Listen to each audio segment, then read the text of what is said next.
anem a celebrar el Dia del Llibre especialment enfocat cap a un reconeixement a les dones, en la línia del que vam fer l'any passat ja en el nostre llibre de receptes.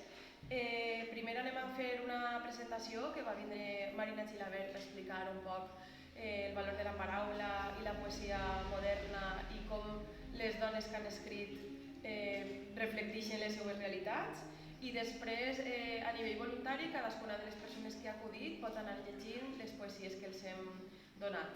Intentarem seguir el mateix ordre que esteu sentats per no manejar molt i en paciència anem llegint-les totes. Ara quan acabem farem una xicoteta picaeta en cafenet, té i pastisses que han portat totes les associacions i agrair a les associacions que han col·laborat i han assistit, com és l'Associació de Veïns d'Oriol Rascanya i l'Associació Veïnal de Pinedo, i esperem que se pugui repetir una altra vegada. Ara vos deixo en Marina Gilabert. Sabeu que no tenim àudio, n'hi ha que parlar declinant, perquè vos entenguem tots i que puguem escoltar.